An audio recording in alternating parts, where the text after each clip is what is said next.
തൊപ്പിയുടെ gang ഹൗസിൽ ലഹരി കച്ചവടം നടക്കുന്നുണ്ട് എന്ന് സോഷ്യൽ മീഡിയയിൽ വിളിച്ചു പറഞ്ഞത് തൊപ്പിയാണ്. ഈ വീട്ടില് ഡ്രഗ്സ് കയറ്റി, ഓക്കെ, ഡ്രഗ്സ് കയറ്റിട്ട് പിള്ളേർക്കും ഡ്രഗ്സ് കൊടുത്തിട്ട് എന്താ പരിപാടി? ഞാൻ ആലോചിക്കുന്നത് എത്ര ഗുരുതരമായ ആരോപണങ്ങളാണ് തൊപ്പി ഉന്നയിക്കുന്നത് എന്നുള്ളതാണ്.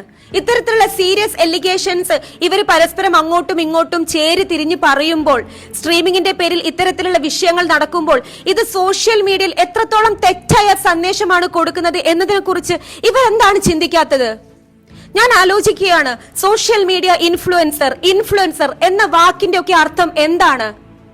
ഇത്തരത്തിലുള്ള വിഷയങ്ങൾ പറയുമ്പോൾ അറ്റ്ലീസ്റ്റ് മനസ്സിലാക്കേണ്ടേ, ഇത് കാണുന്ന കുറെ കുട്ടികളുണ്ട്, അവരൊക്കെ നിങ്ങളെപ്പോലെയുള്ള മനുഷ്യരൊക്കെ റോൾ മോഡൽ ആക്കിയിട്ടാണ് ഇവർ വെച്ചിരിക്കുന്നത്. പലരും റോൾ മോഡൽ ആക്കിയിട്ടാണ് ഇത്തരത്തിലുള്ള ആളുകളെ കാണുന്നത്. അവരൊക്കെ ഏതൊക്കെ രീതിയിലാണ് ഇത് ഇൻഫ്ലുവൻസ് ആവുക?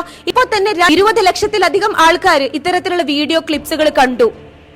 ഞാൻ ആലോചിക്കുകയാണ്, ഇനി 5 വർഷം കഴിഞ്ഞാൽ എന്തായിരിക്കും നമ്മുടെ സൊസൈറ്റിയുടെ ഒരു അവസ്ഥ? നമ്മുടെ സോഷ്യൽ മീഡിയ ഇത് എങ്ങോട്ടാ പോകുന്നത്? ഇത്തരത്തിലുള്ള വിഷയങ്ങളിൽ ഓപ്പറേഷൻ തൂഫാനും ആഭ്യന്തരമന്ത്രി രമേശ് ചെന്നിത്തലയും കേരള പോലീസും കൃത്യമായ ഒരു നടപടി സ്വീകരിക്കേണ്ടതായിട്ടുണ്ട്. സെക്ഷൽ അബ്യൂസിനെ പറ്റിയിട്ടും ഡ്രഗിനെ പറ്റിയിട്ടും അതുപോലെ തന്നെ പോക്സോ, ഇതൊക്കെ തമാശയാണോ നിങ്ങൾക്ക്? എത്രത്തോളം സീരിയസ് ആയിട്ടുള്ള എലിഗേഷൻസ് ആണ് ഇതൊക്കെ? ഇത് കുട്ടികളെ ഏത് രീതിയിലാണ് എഫക്ട് ചെയ്യുന്നത് എന്നതിനെ പറ്റി ഇവർ തീരെ ചിന്തിക്കുന്നില്ല. സെൽഫ് ഹാമിങ്ങിനെ കുറിച്ച് ഇതിൽ പറയുന്നുണ്ട്. പിന്നെ ഇവർ യൂട്യൂബ് ലൈവിലൂടെ എന്തൊക്കെയാണ് ഒബ്സീൻ ആയിട്ടുള്ള വളരെ അഡൾട്ട് ആയിട്ടുള്ള കോണ്ടന്റ് ഒക്കെയാണ് ഇവർ ഷെയർ ചെയ്യുന്നത്. ആൻഡ് ഇതൊക്കെയാണ് പലരും റീലായിട്ട് ട്രോൾ എന്നുള്ള പേരിൽ. ഞാൻ ആലോചിക്കുകയാണ്, നിങ്ങൾക്കും ബോധമില്ലേ? ഇത് റീലാക്കിയിട്ട് ട്രോൾ ചെയ്യുന്നവരോട് പറയാം, നിങ്ങൾക്ക് തീരെ ബോധമില്ലേ?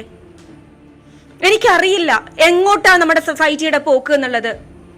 ഇത്തരത്തിലുള്ള വിഷയങ്ങളെ തീർച്ചയായിട്ടും അഡ്രസ് ചെയ്യപ്പെടേണ്ടതുണ്ട്. That's it.